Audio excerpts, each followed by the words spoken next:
Ito na yung update as of May 8. From CRM Avenue, nagawa na yung pasok ng garahe.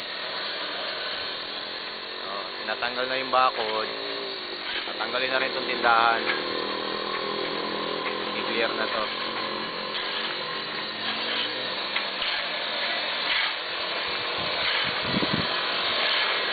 At eto na yung itsura niya. So, malapit na mag-finish to.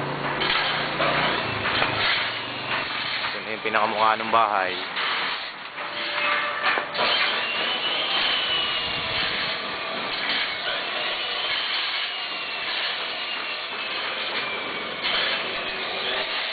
Pasok tayo sa main entrance.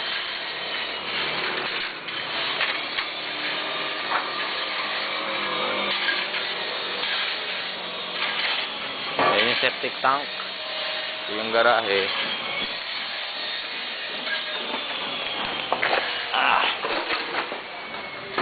Ito yung sala.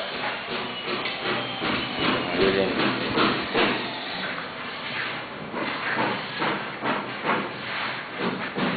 Nakatambak pa semento dito eh.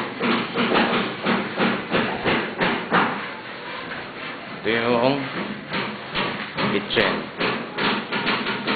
Ito yung nook. Then dito yung pantry. Yan yung sink.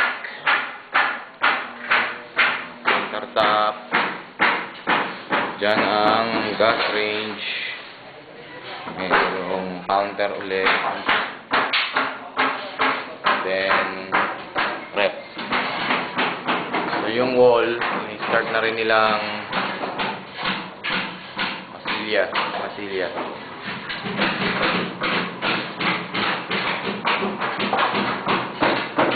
Ayan yung panel.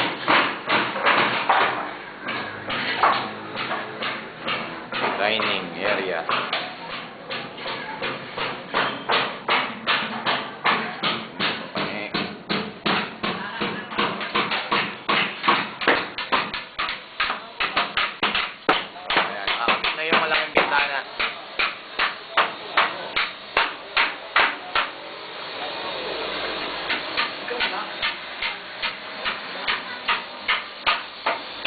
Start na nilang ilagay yung mga pamako ng kisame.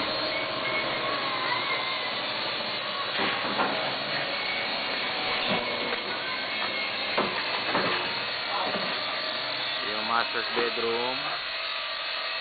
So, tapos na to. Natura na lang. Nakakisame.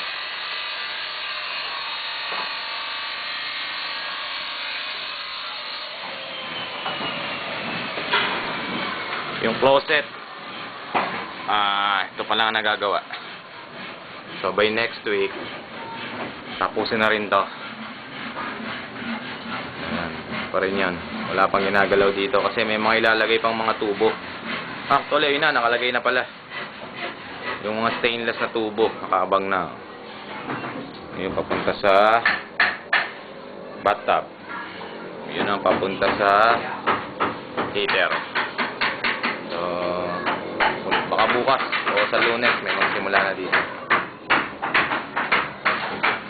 Yung master's bedroom. Ayun yung palabas ng terrace.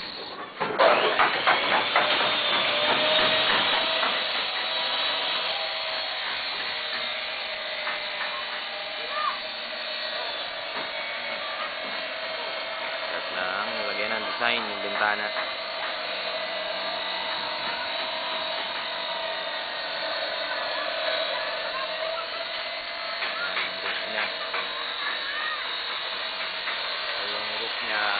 Natapos na.